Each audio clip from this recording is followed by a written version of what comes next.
1장 9절로 20절 말씀 함께 번갈아 읽겠습니다.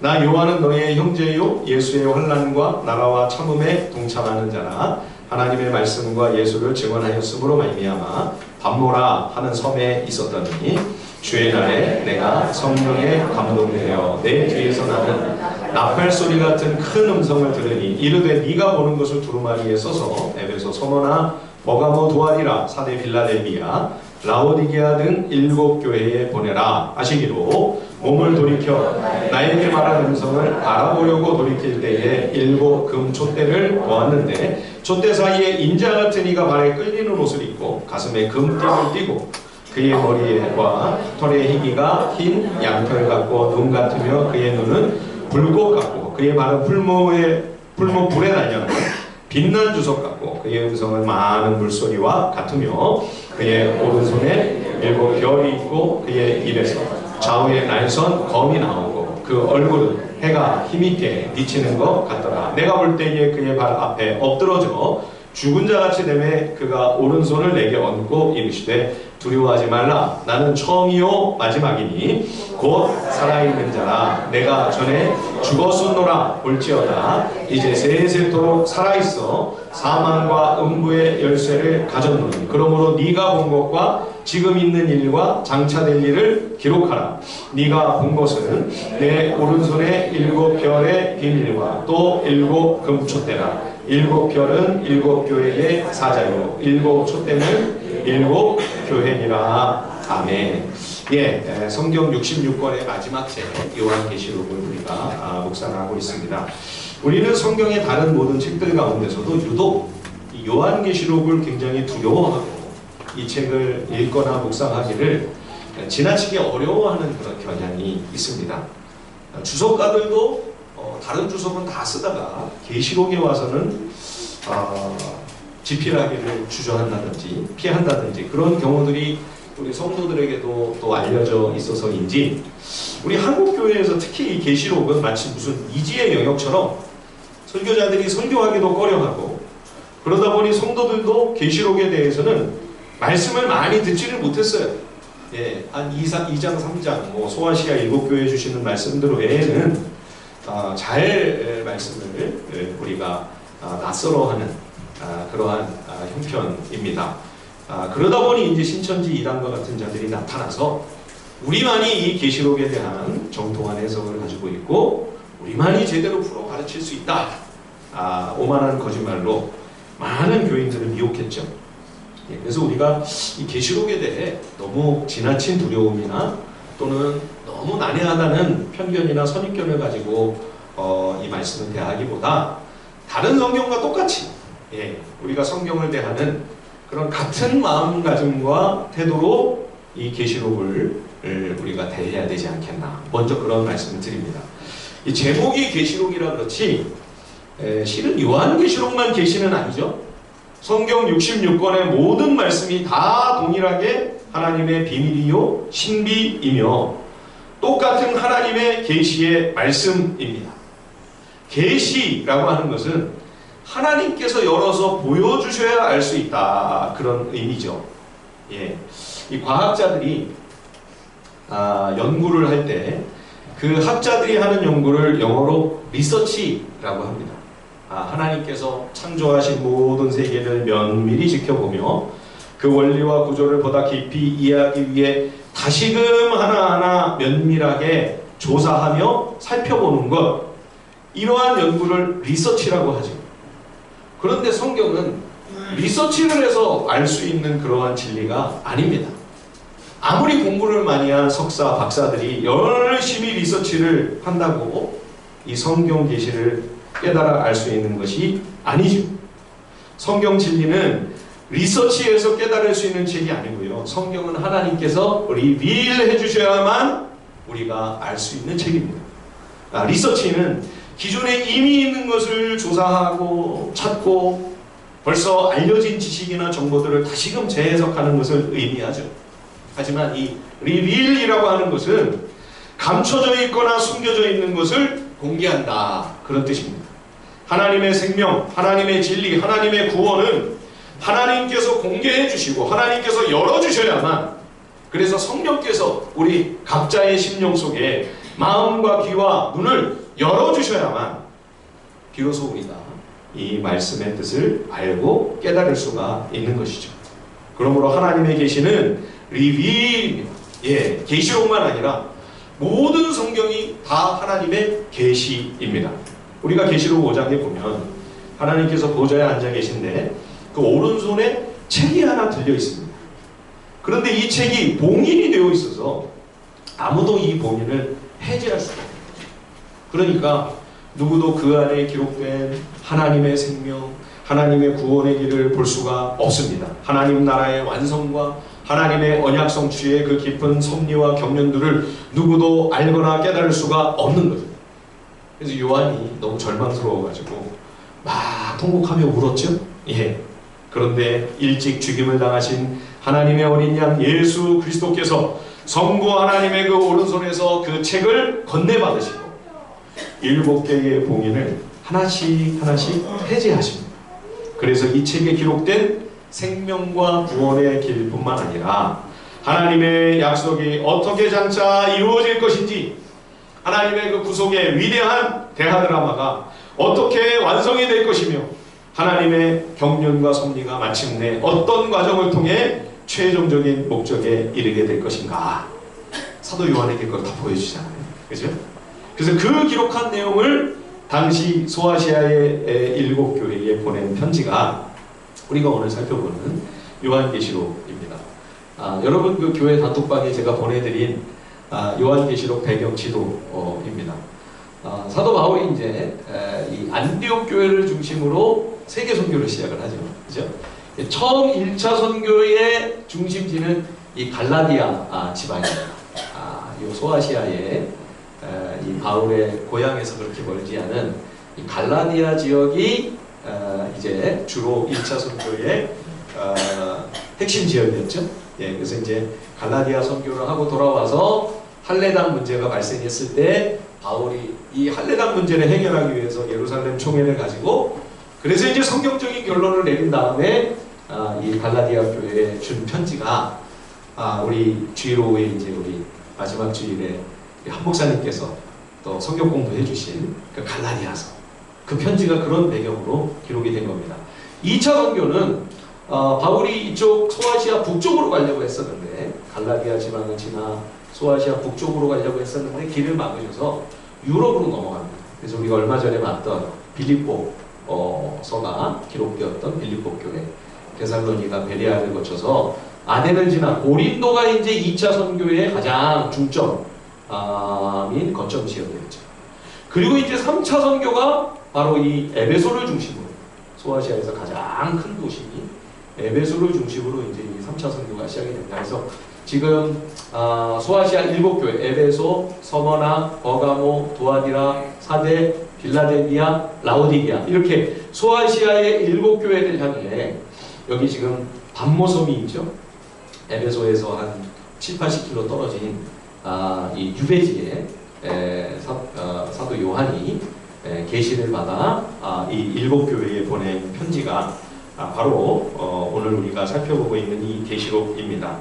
이 계시록을 사도 요한이 기록하기 전에 에베소 교회를 목회를 했었습니다. 그때가 주후 한 90년쯤이었는데요. 그 20년 전에 로마에서 네로 황제의 박해로 사도 베드로와 바울이 다 순교했죠. 그리고 나머지 제자들도 선교지에서 전부 순교했습니다.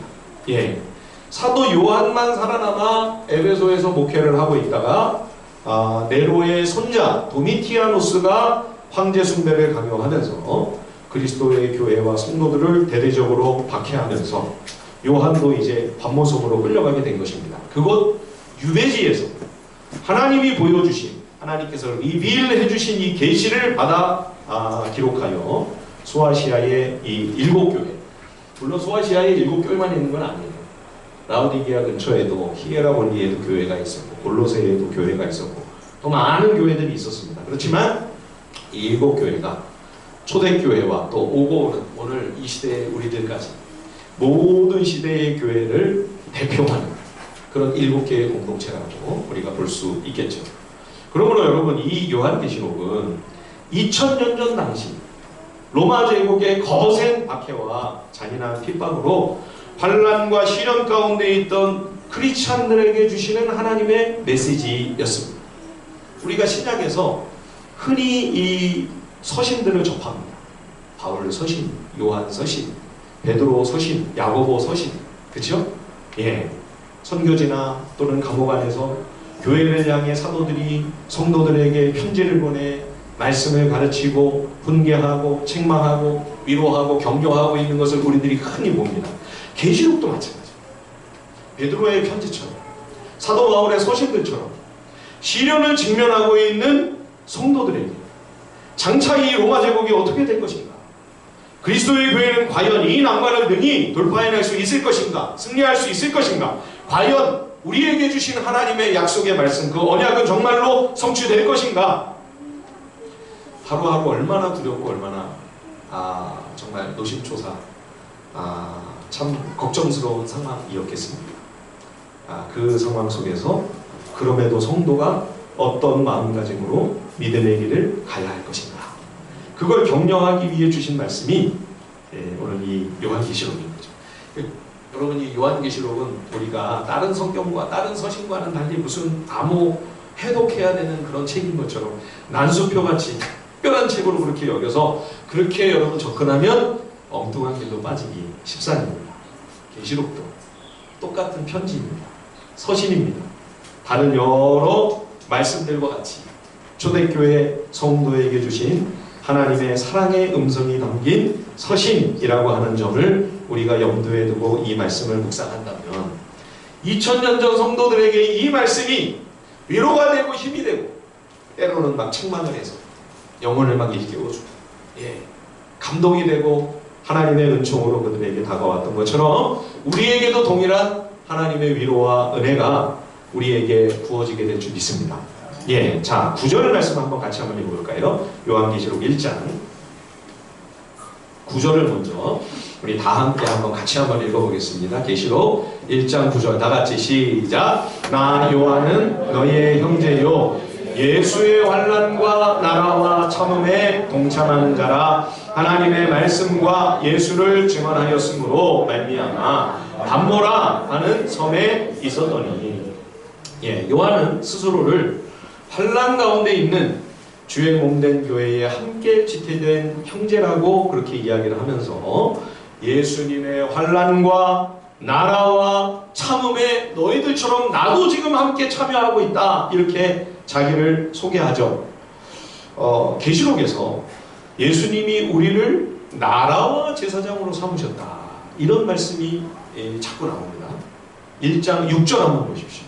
1장 6절에 보시면 그의 아버지 하나님을 위하여 우리를 나라와 제사장으로 삼으신 그에게 영광과 능력이 세세토록 있기를 원하노라. 아멘.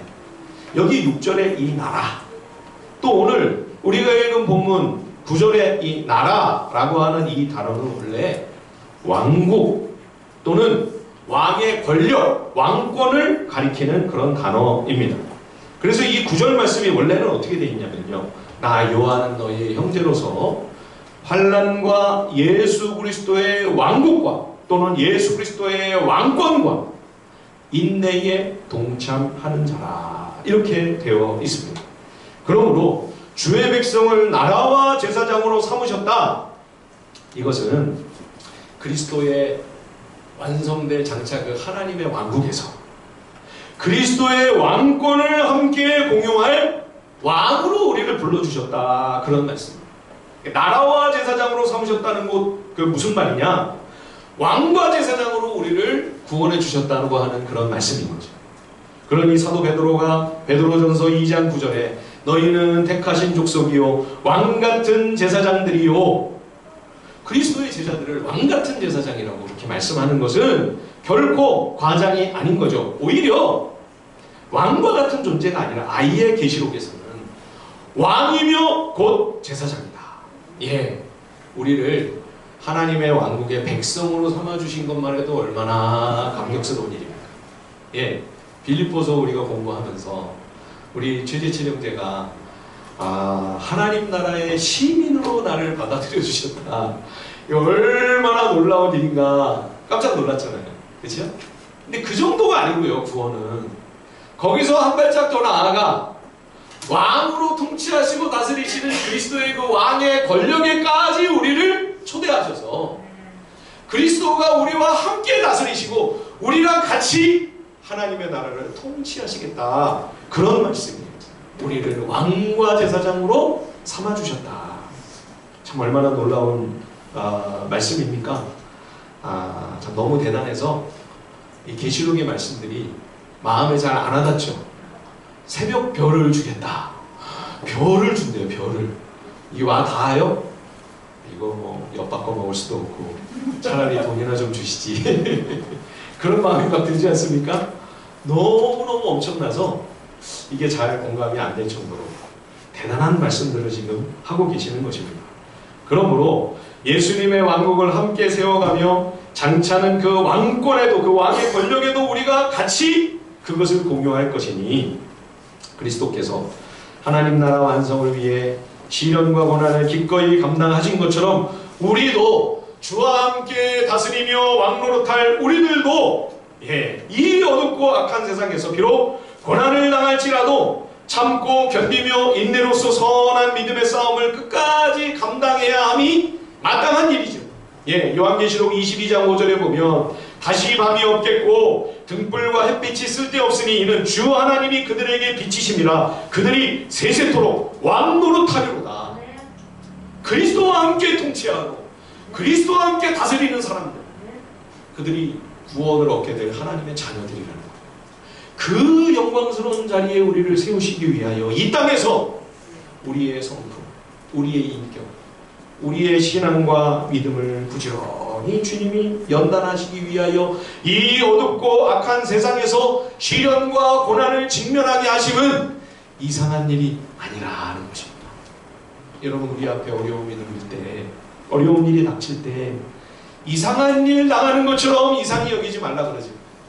내가 이런 일을 왜 겪어야 되지? 아니라는 겁니다. 이상히 여기지 말라. 베드로전서 4장에도 사랑하는 자들아 너희를 연단하려고 오는 불시험을 이상한 일 당하는 것 같이 이상히 여기지 말고 오히려 너희가 그리스도의 고난에 참여하는 것으로 즐거워하라. 이는 그의 영광을 나타나실 때 너희로 즐거워하고 기뻐하게 하려 함이라. 주와 함께 왕노릇할 우리들이기 때문에 주님이 그런 자격자들로 우리를 빚어가시기 위하여 구원받은 하나님의 사랑하시는 자녀들을 이 땅에서 연단하신다고 하는 사실을 우리가 계시록을 통해 다시 한번 새삼 확인하는 거죠. 자, 그런데 반모섬에서 이 요한에게 계시가 임한 날은 다른 날이 아니고 주일이었습니다. 자, 1장 10절 11절 한번 보십시오. 주의 날에 내가 성령에 감동되어 내 뒤에서 나는 나팔소리 같은 큰 음성을 들으니 내가 보는 것을 두루마리에 써서 7 교회에 보내라. 주의 날. 여러분, 이 주의 날은 당시 유대인들이 일반적으로 하나님께 제사 드리려고 지키고 있던 토요일 안식일이 아니고요. 그 다음 날인 일요일입니다. 토요일이 안식일로 정해진 것은 창조하셨을 때 하나님이 그렇게 하셨죠. 6일 동안 천지를 창조하신 다음에 마지막 7일째 되는 토요일에 안식을 하시면서 우리에게도 안식을 허락해 주셨습니다. 모든 일을, 바쁜 일을, 분주한 일들을 다 중단하고 7일째 되는 날은 창조주 하나님을 기억해라. 하나님께로부터 비롯된 이걸 소유하고 계신 분이 하나님이시고 하나님이 주인이시고 하나님이 왕이시다. 내 삶의 주권자가 내가 아니고 주님이 주권자이시다. 그래서 그거를 생각하면서 창조의 기념일로 제정해 주신 날이 안식일이죠. 토요일입니다. 그런데 인간이 주께 반역하고 불순종함으로 말미암아 타락과 죄로 말미암아 하나님의 창조 세계가 다 망가지고 다 일그러졌어요. 그래서 하나님은 보시기에 그 참 좋으셨던 그 완벽한 창조 세계를 죄에서 구원하시고 회복시켜 주시려고 그의 아들 예수 그리스도를 우리에게 보내주셨습니다. 주님이 우리의 죄를 담당하시기 위해 십자가에서 죽으시고 사흘 만에 부활하셨죠. 그 부활하신 날이 안식일, 토요일 다음 날인 일요일이었죠. 그래서 일요일은 그리스도의 부활 기념일입니다. 뿐만 아니라 이날은 재창조의 기념일입니다. 다르게 말하면 새 창조의 뜻깊은 날이라고도 할 수 있겠죠. 그래서 초대교회는 토요일 안식일이 아니라 일주일의 첫날인 일요일, 예수님의 부활 기념일, 재창조의 날, 새 창조의 기념일 날 다 함께 모여 예배하고 찬양하고 말씀을 듣고 그리스도 안에서 서로 교제를 하고 또 우리 다음 세대에게 하나님의 귀한 말씀을 가르쳐주고 그렇게 소중하고 특별한 날로 일주일에 이제는 첫날을 거룩하게 구별하기 시작한 것입니다. 그래서 우리는 주의 날, 내 날이 아니고요. 주님의 날입니다. 그래서 우리가 주일이라고 하죠. 내 바쁘고 급한 용모를 보고 나 중심으로 나를 위해 보내는 하루의 시간이 아니라 하는 것입니다. 주님께 예배하는 일에 최우선순위를 두고 예배에 참여해서 주님을 높여드리며 찬양하며 하나님의 진리의 말씀을 귀 기울여 듣고 과연 내가 올바른 성경적 표대를 향해 바른 삶의 초점을 향하여 내 인생을 걸어가고 있는가, 말씀 앞에서 나를 성찰하며 나를 돌아보는 것, 그 귀한 시간을 가지는 날이 주일인 거죠. 그리고 서로 격려하고 위로하고 낭만한 형제 자매가 있다면 기운내라, 서로 붙잡아주고 서로 밀어주고 당겨주면서 함께 이 믿음의 길을 같이 걸어가기 위해 서로를 독려하는 그 날이 거룩한 주일인 거죠. 그래서 성령님께서 특별히 일주일 동안 많은 날이 있지만 주의 날에 사도 요한을 감동하셨습니다. 그에게 임재하셔서 그의 마음을 사로잡으시고 성령께서 그날 충만하게 그에게 임하사 그가 성령님께 붙들려 이 귀한 성령 하나님의 음성을 들으며 놀라운 환상과 비전을 주의 날에 이 모든 계시를 받게 된 거죠. 그래서 우리는 주일을 거룩한 주님의 날이라 여기며 영광스럽고 특별한 날로 이 날을 다르게 여깁니다. 주일을 거룩하게 구별하십시오. 하나님 앞에서 온전한 예배를 드리기 위해 마음을 쏟으십시오. 여러분, 일요일은 휴일이나 공일이 아닙니다. 요즘에는 그런 말 안 쓰는데 옛날에는 공일이라고 그랬어요. 공일, 일요일을. 그죠? 고개를 끄덕이시는 분들은 옛날 사람입니다. 이날은 하루 공치는 날, 일 안 하고 노는 날, 그래서 공일이라고 그랬어요. 공일이 아니에요. 여러분, 일요일은 나를 위한 날이 아닙니다. 주님의 거룩한 날, 주의 날임을 여러분 명심하시길 바랍니다. 주의 날에 사도 요한이 나팔소리 같은 큰 음성을 듣습니다. 그가 돌이키자 그 눈에 들어온 것은 7 금촛대의 환상입니다. 나중에 보면 이제 이게 7 교회를 상징하는 거죠. 그런데 이 7 금촛대, 이 7 교회 사이를 다니시는 분이 계셔요. 자, 우리 12절로 14절 한번 같이 한번 읽어볼까요? 요한계시록 1장 12절, 13절, 14절 같이 한번 우리 한 목소리로 한번 읽어보겠습니다. 시작! 몸을 돌이켜 나에게 말한 음성을 알아보려고 돌이킬 때에 7 금 촛대를 보았는데 촛대 사이에 인자 같은 이가 발에 끌리는 옷을 입고 가슴에 금띠를 띠고 그의 머리와 털의 희가 흰 양털 같고 눈 같으며 그의 눈은 불꽃 같고 촛대 사이를 다니는 발에 끌리는 옷을 입고 가슴에는 금띠를 띠고 머리와 털은 양털처럼 눈처럼 희고 눈은 불꽃 같으신 누구죠? 예수님이라는 걸 우리는 직감할 수가 있죠. 그거 어떻게 할 수 있을까요? 인자 같은 이라고 이렇게 꼭 집어서 표현한 이 말씀이 바로 그 결정적인 키입니다. 예수님께서 이 땅을 지내시는 동안 당신 스스로를 지칭하실 때 인자라고 그렇게 표현을 하곤 하셨습니다. 인자. 여러분, 인자라는 말이 무슨 뜻입니까? 그냥 한문, 한자 표현 그대로 사람의 아들. 인간으로 우리와 똑같은 인생으로 성육신하셨기 때문에 예수님의 인성을 강조하는 그런 표현인가? 물론 그런 의미가 전혀 없다고 할 수는 없겠습니다만 더 정확하게는 예수님께서 다니엘이 예언한 말씀을 인용하시는 그 표현이 인자입니다. 다니엘 7장 13절 14절에 보면 다니엘이 이렇게 기록을 했습니다. 내가 또 밤 환상 중에 보니 인자 같은 이가 하늘 구름을 타고 와서 옛적부터 항상 계신 이에게 나아가 그 앞으로 인도되매 그에게 영광과 권세와 나라를 주고 모든 백성과 나라들과 다른 언어를 말하는 모든 자들이 그를 섬기게 하였으니 그의 권세는 소멸되지 아니하는 영원한 권세요 그의 나라는 멸망하지 아니할 것이니라. 예, 이 대언자 다니엘이 환상 중에 오실 메시아를 봤어요. 그 오실 메시아, 영원한 하나님의 나라를 통치하실 그 왕권을 가지게 될 그 예수님을 뭐라고 표현했냐면 인자 같은 이라고 꼭 집어서 정확하게 그렇게 언급을 한 거죠. 그래서 예수님이 그 말씀을 그대로 받아서 내가 바로 인자다. 그 말은 다니엘이, 대언자 다니엘이 예언했던 바로 그 메시아, 그 하나님의 아들 오시리라 약속한 그 구원자가 바로 나다. 예수님이 당신의 정체성을 그렇게 분명하게 선언하신 것이죠. 자, 그런데 예수님의 눈동자가 불꽃 같아요. 예. 예수님을 쳐다보면 그냥 막 눈동자가 그냥 불길이 그냥 이글이글 막 타오르는 그런 모습이었던 모양입니다.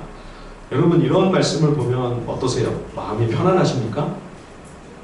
예, 두려운 마음이 앞서시죠? 예, 어떤 느낌이 탁 드세요? 나를 365일 24시간 감시하신다는 말씀인가? 부담스러우시죠? 솔직히 우리끼리니까 독하놓고 한번 얘기해 보십시오. 마음이 편안하세요? 부담스러우세요? 예, 부끄럽기도 하고 무섭기도 하고 걱정이 앞섭니다.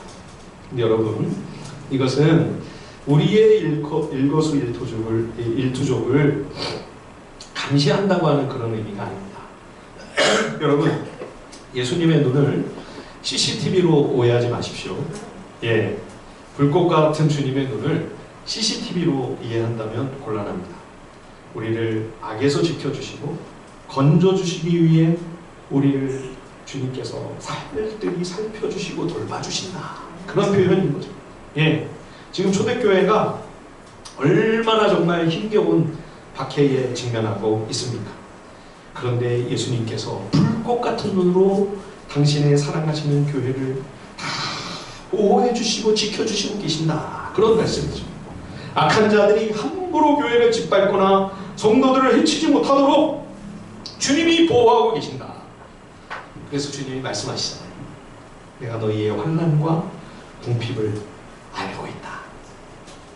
그러나 너희는 실상 부요한 자다. 네가 얼마나 적은 능력을 갖고 참 힘도 없는데 능력도 부족한데 안간힘을 다해 믿음을 지켜 말씀을 순종하려고 애를 쓰고 있는지 내가 다 알고 있다. 주님이 다 보고 다 주님이 알아주시고 주님이 갚아주시는 거죠. 이게 주님의 눈이 불꽃 같다라고 하는 의미입니다.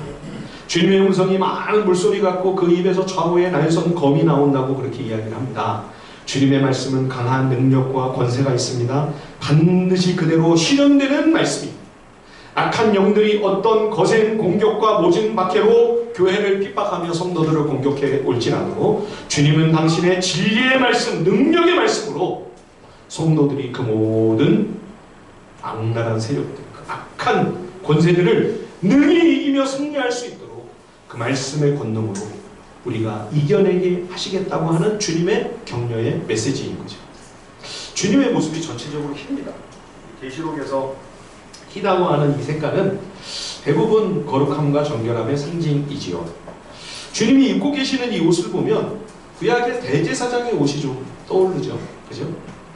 그러면 가슴에 흉패를 붙이고 계셔야 되는데 대제사장이 가슴에 12개의 보석이 달려있는 그 12지파 이름이 하나하나 다 새겨져 있죠. 그죠? 대제사장의 그 가슴에 그 12개의 보석이 있는 그 흉패가 있는데 주님은 그냥 금띠를 띠고 계세요. 예, 주님의 가슴에 품고 계시는 당신의 사랑하시는 교회, 당신이 끔찍이 아끼시는 성도들이 주님께 얼마나 정금처럼 보배롭고 귀하고 존귀한 그런 소중한 존재들인지를 말씀하고 계시는 것이죠. 자, 그런데 15절 한번 보십시오. 요한계시록 1장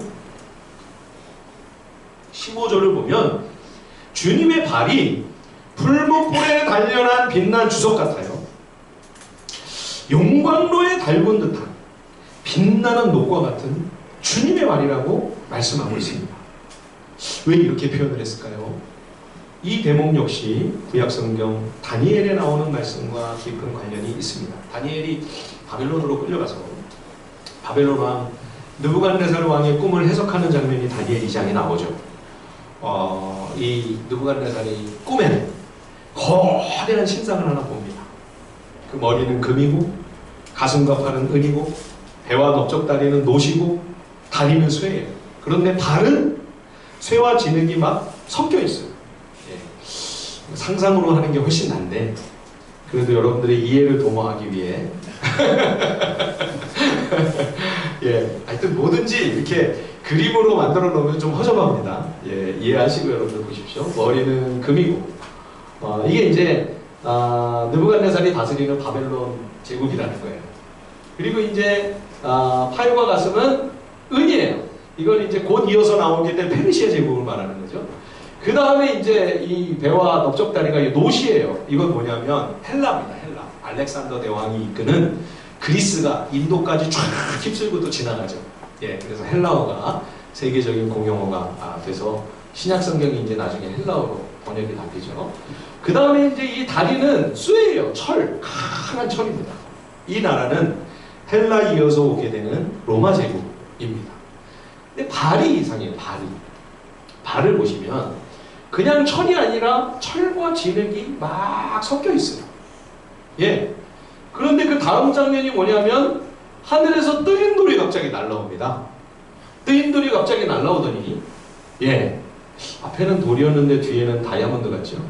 예. 그런데 그 흙과 철이 함께 섞여 있는 그 발을 치니까 이 거대한 신상이 그냥 속절없이 쓰러져가지고 다 흩어지고 전부 가루가 되고 전부 속절없이 다 산산이 부서져 버리는 그런 환상이었죠.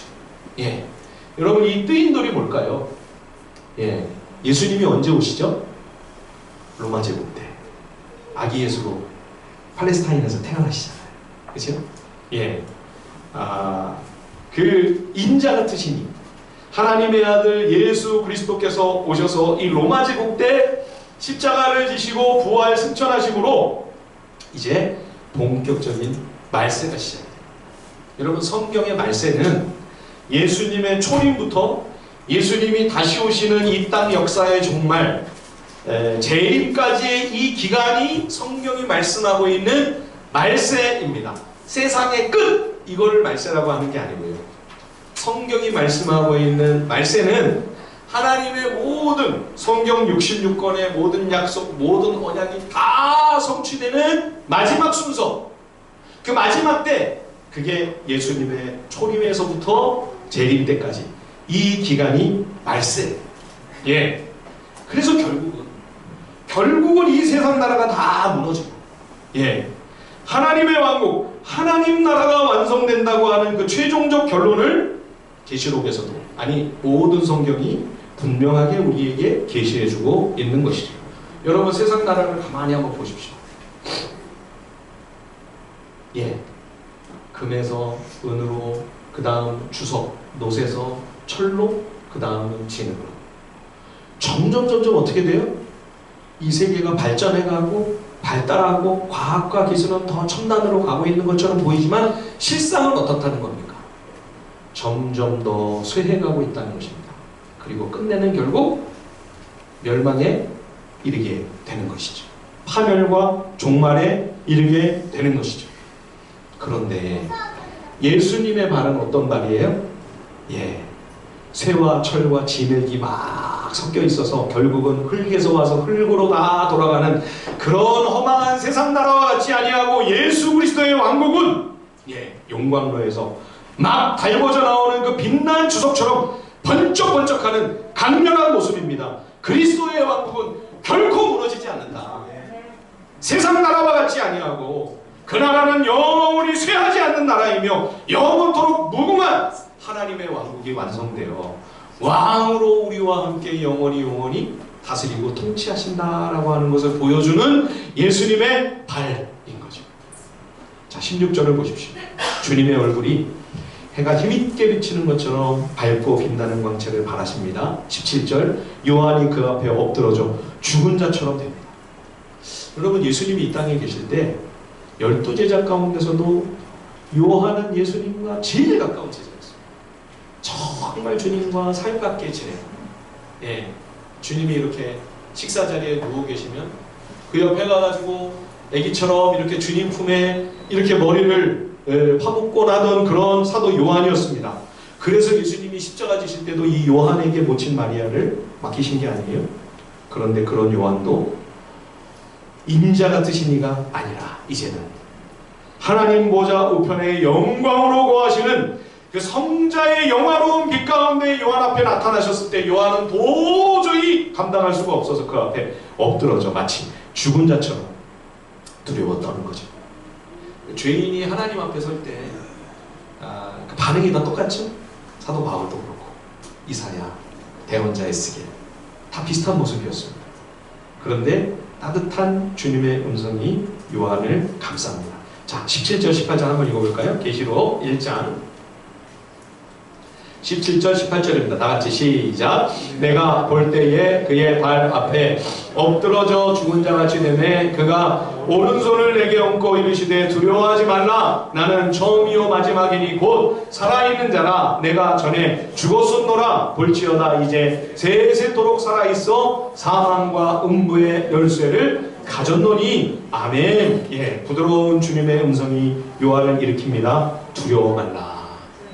나는 처음이요 마지막이니. 계시록에 알파 오메가라는 표현이 많이 나오죠.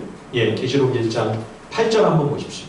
예, 1장 8절. 거기 우리 한번 같이 한번 읽어볼까요? 계시록 1장 8절. 다같이 시작. 주 하나님이 이르시되 나는 알파와 오메가라. 이제도 있고 전에도 있었고 장차 올 자요 전능한 자라 하시더라. 아멘. 주님이 시작이시고 마무리도 끝맺음도 주님이 하십니다. 로마 황제 도미티아누스가 끝판왕이 아니라는 거예요. 그가 교회의 운명을 쥐락펴락하는 것이 결코 아니라는 것입니다. 처음과 끝은 주님이 주장하신다. 우리를 사랑하시는 주님께서 교회의 운명을 주님의 손에 쥐고 계십니다. 여러분, 내 인생, 우리 가정, 우리 자녀손들의 그 모든 삶의 결론이 주님께 있습니다. 우리를 사랑하시는 주님께서 우리를 지키시고 인도하시고 우리 삶을 이끌어 주신다고 하니 얼마나 위로가 되는 말씀입니까? 그래서 두려워하지 말아라, 걱정하지 말아라, 염려하지 말아라. 야, 나도 너희처럼 막해를 당해 십자가에 비참하게 죽지 않았니? 여러분, 주님도 순교자시죠? 그러나 지금 이렇게 영광스럽게 살아있다. 그리고 영원토록 살아있을 것이다. 사망과 지옥의 열쇠도 하나님이 내 손에 주셨다. 죽느냐 사느냐 이걸 로마가 결정하는 것이 아닌 거죠. 주님 손에 달린 것입니다. 예, 로마 황제가 뺏어가 봐야 육신의 생명을 뺏어가는 정도죠. 그것도 주님의 허락이 있어야만 가능한 거예요. 그러나 지옥의 열쇠, 영원한 심판, 영원한 멸망에 떨어지는 것은 주님의 판결에 달려있다는 것입니다. 자, 그런데 주님께서 말세에 당신의 오른손에 굳게 붙잡고 계시는 게 뭐죠? 자, 우리 마지막 계시록 1장 19절 20절 같이 한번 읽어보겠습니다. 19절과 20절입니다. 시작. 그러므로 네가 본 것과 지금 있는 일과 장차될 일을 기록하라. 네가 본 것은 내 오른손에 7별의 비밀과 또 7 금촛대라. 7별은 7 교회의 사자요 7 촛대는 7 교회니라. 예, 7별이 7 교회의 사자다. 하나님께서 당신의 종들을 통하여 그들을 굳게 붙드시고 주님이 사랑하시며 아끼시는 공동체에 주님이 애지중지하시는 그 양떼들에게 생명과 진리의 말씀을 주셔서 믿음으로 이 말세의 환난과 시련을 끝까지 견디며 승리하도록 은혜를 베풀어 주신다는 거죠. 예, 사자들이 대단해서가 아니에요. 사자는 그냥 신분을 뿌립니다. 교회가 중요하고 성도들이 너무나 소중한 주님의 보배로운 존재들이기에 그들을 위하여 사자들이 필요한 것이고, 그래서 주님이 이 사자들을 당신의 손에 굳게 붙잡고 계시는 거죠. 자, 그리고 이 7 금촛대가 나옵니다. 일곱 교회를 상징하는 이미지죠. 이 금초대, 이 구약 성경에 성막과 성전에 그 성소에 있던 금으로 만든 등대, 그거를 말합니다. 자, 이런 형상입니다. 성막에 있었고요. 솔로몬 성전에는 이게 이제 10개가 있었던 거예요. 그래서 이게 지금 7가지가 이렇게 나와 있어서 불을 켜면 7군데서 이제 빛을 발하는 그런 등대입니다. 이게 이제 그 광야에 모세에게 나타났던 그 떨기나무. 불은 붙었는데 그 나무는 타지 않아. 그 하나님의 임재의 상징이 떨기나무를 형상화해서 만든 거라고 그래요. 그래서 히브리어로 메노라 또는 미노라라고 하는데 이것이 이제 교회의 상징으로 지금 계시록에 나타납니다. 이것은 여러분 구약 시대의 성전이 이제는 신약의 교회로 완성되어 감을 우리에게 보여줍니다. 여러분 성막이 성전으로 발전이 돼요. 그리고 이 성전은 그게 최종적인 게 아니고 예수님이 아예 하나님 자체로 거하시는 참 성전으로 이 땅에 오십니다. 너희가 이 성전을 헐어라. 내가 사흘 만에 다시 일으키리라. 성전이 예수님이라는 거죠. 성막, 눈에 보이는 예루살렘 성전은 이거는 그림자예요. 그런데 참 성전이신 예수님이 십자가를 지시고 부활 승천하시고 이제 성령을 보내주셔서 택하신 주의 백성들에게 성령님 하나님이 오셔서 거하시며 이제는 구원받은 우리들이 하나님의 거룩한 영을 모신 거룩한 성전이 되었습니다. 우리 한 사람 한 사람이 성전이에요. 그리고 그 성전들이 이렇게 같이 모이면 그게 뭐예요? 그게 교회 공동체가 돼요. 그리고 이 교회 공동체는 이제 장차 하늘의 완전한 성전으로 완성될 새 예루살렘 성전으로 이제 향해서 가고 있는 거죠. 그 하늘의 완벽한 새 예루살렘 성전의 모델하우스가 바로 이 땅의 교회입니다. 교회를 또 금초대라고 하시는 것은 신약의 교회가 구약 성전의 발전적 완성 과정일 뿐만 아니라 이 캄캄하고 어두운 이 소망 없는 땅에서 그리스도의 빛을 드러내야 할 주님의 사명을 교회에 주셨다라고 하는 것을 말씀하고 있는 것이죠. 너희는 세상의 소금이며 너희는 세상의 빛이다. 주님께서 산상수훈에서 강조하셨죠. 여러분 말세의 교회는 이 마지막 시대를 살아가는 우리 성도들은 이 캄캄하고 어두운 땅에서 복음의 빛을 드러내야만 하는 거룩한 사명과 책임이 우리들에게 있는 겁니다. 박찬일 셰프라고 하는 분이 계십니다. 63년생이신데요. 이태리에서 요리를 배워가지고 와가지고 이태리 식당으로 큰 성공을 거뒀습니다. 요즘은 또 국밥에 꽂혀가지고 광화문에서 아주 유명한 국밥집을 하신다고 그러는데요. 이분이 글을 참 잘 써요. 여러 권의 책을 내셨는데 아주 유명한 작가입니다. 그런데 그 글 가운데 80년대 초에 자기가 이제 고등학생이었는데 그때 학교 다닌 이야기를 쓴 글이 있어요. 담임 선생님이 시인이었습니다. 그 선생님 덕분에 무사히 자기가 진학을 하고 대학에도 갔고 졸업도 했고 그래서 자기가 작가가 되었다. 그래서 그 선생님과 30년이 넘도록 계속 이제 교제를 하고 있는데 제자가 작가가 됐다고 너무 선생님이 기쁘셔가지고 수시로 전화를 해서 내가 좋은 시를 하나 알았어요. 소개를 해줄게요. 식당에서 저녁 8시가 제일 바쁘죠. 그죠? 선생님이 저녁 8시에 전화를 하는 거예요. 좋은 시를 가르쳐 주신다고. 좋은 시를 발견했다고. 근데 선생님의 전화는 고객이 주문한 스테이크가 미디엄 레어에서 웰던이 되는 한이 있더라도 그 전화는 받아야 된다. 이렇게 이야기를 합니다. 고등학교 시절 그 반에 10명이 넘게 폭력 서클에 연루되어 있었고 태반은 무단 결석을 했다고 합니다. 완전 꼴통들이 모인 반이죠. 자기도 너무 심하게 방황을 해서 이유도 없이 학교를 빠지고 무단 결석을 하면 선생님이 계속 집에 전화를 해서 학교 나와라. 끊임없이 사랑으로 질책을 해서 결국 졸업을 시킨 그런 선생님입니다. 시인답게 선생님은 그 푼을 이렇게 정했습니다. 늘 푸르른 보리처럼.